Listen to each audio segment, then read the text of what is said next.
Today, I'll be taking you through the physics involved in the high jump. High jump is filled with many challenging physics aspects that, when pulled off correctly and appropriately, the jumper is allowed to successfully pass over the bar. Now, we'll watch a clip of Morgan Lake at the London Diamond League, Day 2 in 2018. Morgan Lake.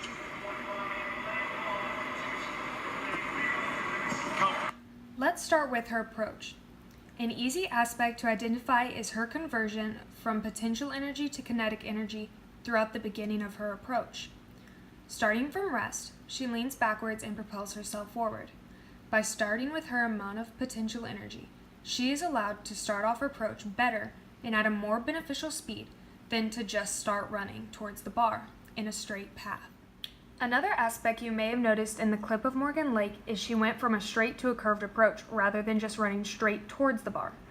High jumpers run at a curve for a few reasons, one of which being to create centripetal acceleration, which will accelerate their speed and create a greater force at the takeoff. The jumpers should start at approximately 40 degrees to the mat after generating the ideal angular momentum and velocity, which varies per athlete depending on their steps and the height they need to achieve. This will ensure that their back is facing the bar before they even clear it, even though their back is facing the bar in their approach or as they run towards it. Jumpers should run the curve leaning from their ankles where their feet are not underneath their body but closer to the mat, as the body is leaning towards the center of the curve to adjust to the centripetal force, gaining more momentum as they would run straight towards the bar. At takeoff, the jumpers should try and jump straight up rather than leaning towards the bar, because the angular momentum and the angle of the takeoff will ensure their flight is in the direction of the mat, due to it being tangent to the circular path they follow in their approach. These conditions make for an optimal force during the takeoff. Along with that, many high jumpers have a relatively short approach, so they need to accelerate as fast as they can without messing up their calculated steps. As you might have noticed, Morgan Lake changed speeds as she switched from the straight to the curved path. In order to do this, jumpers should stand tall as they run, pick up their knees, and focus on picking up speed with each step.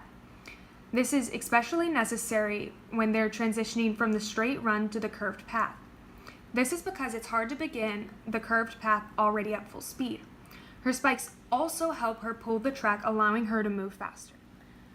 The last aspect that I'll mention about her physics-filled approach is the friction taking place along the entire path. As she runs, each step contains static friction, as in the second her feet are not moving against the ground. Also, because of the spikes she's wearing, it allows her to pull more of the track, as mentioned in the before slide. In-between land, also known as the takeoff point.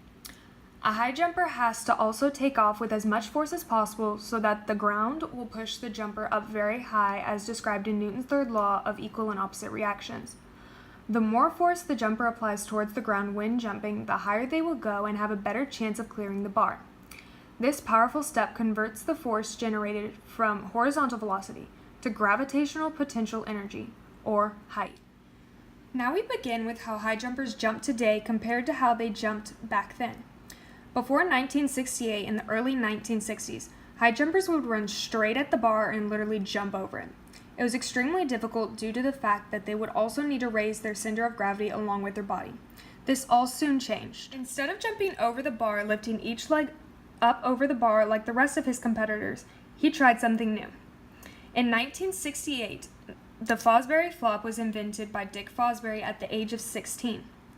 It entailed clearing the high jump bar with your back facing the bar as opposed to one's face facing the bar like what was normally seen. This new movement keeps one's center of gravity low to the ground, and the lower the one's center of gravity, the less energy it is required to successfully jump over the high bar. This makes the center of mass underneath the body, since the body is arched. Having a low center of mass means the center of mass passes under the bar instead of having to be raised with the rest of the body above the bar. Therefore, a jump without an outside center of mass will require more force at the takeoff jump with a low center of gravity, which uses less force and can also clear higher heights than were ever seen before. By using this method, Dick Fosbury actually rose his average height by 1.5 feet, reaching new heights that even coaches had never seen before. And that finishes my video for the physics in the track event high jump.